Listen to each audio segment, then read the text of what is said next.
మత్తుగొల్పే నిజాలు బయటకు వచ్చాయి.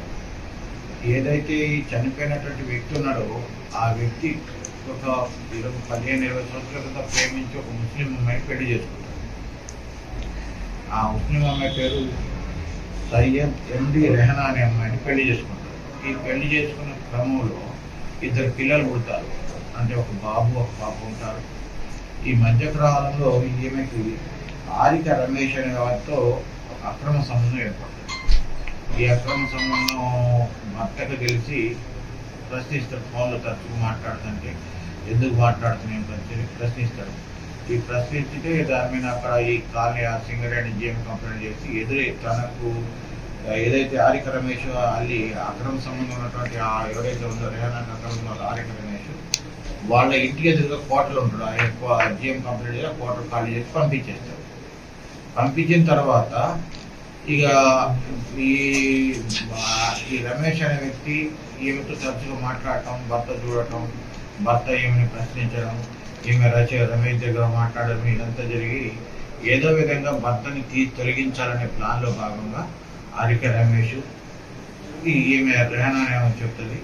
ఈ రెహానా అనే చెప్పుడు మాటలకి ఆమె ప్రియుడైనటువంటి ఆరిక రమేష్ ఏం చేస్తారంటే అతని భావమైనటువంటి అల్లుడు చందు అనేవాడిని కలుపుకొని ఈ మర్డర్ ప్లాన్ వేసుకుంటారు. ప్లాన్ వేసి కత్తులు తీసుకుంటారు. తీసుకున్న తర్వాత ఈ రెహానాని అడుగుతారు ఈ రమేష్ అనే వ్యక్తి, నీ భర్త ఎప్పుడు ఆ ఏరియాలో జనాలు ఎప్పుడు ఉండరు, ఎప్పుడు చంపడానికి అవకాశం ఉందంటే వీళ్ళు ప్లాన్ వేసుకుని పథక ప్రకారం మధ్యాహ్నం 3 గంటల అంటే 3 గంటల నుంచి సాయంత్రం 4 గంటలు ఆ కాలనీలు జనాలు తక్కువ ఉంటారు, ఎవరు రారని చెప్తే వీళ్ళు ఏదైతే రాఖ్యుడు ఆరిక రమేష్ అతని సొంత అల్లుడైనటువంటి బంటు చందు తర్వాత ఈ ఆరిక రమేష్ భార్య కూడా ఉంటుంది ఇందులో ఆటో వేసుకొని వస్తారు. ఆటో వేసుకొని ఆ ఏదైతే చనిపోయిన ఇంటి దగ్గరకు వచ్చేసి ఇక్కడ ఆమె సైగ చేస్తారు అనమాట. ఇక ఇక్కడే ఉన్నారు ఎవరు లేరంటే ఈ ఆటో కాపలగా భార్య నుంచేసి ఈ అక్కుడు ఆరిక రమేష్ భార్య నుంచేసి ఇద్దరు కత్తులు తీసుకొని పోయి ఆమె తలుపు తీయపోసరికల్లా భర్త తలుపు ఉన్నాడు. భర్త ఉండి తలుపు తీయకపోతే తలుపు నెట్టుకొని పోయి ఆ కత్తి పొట్లతో టపాటపా ఇద్దరు మాట్లాడుకుంటూ ఇద్దరు పొడిచేస్తారు. రమేష్ పొడిస్తారు, అదే చందు కూడా పొడుస్తారు.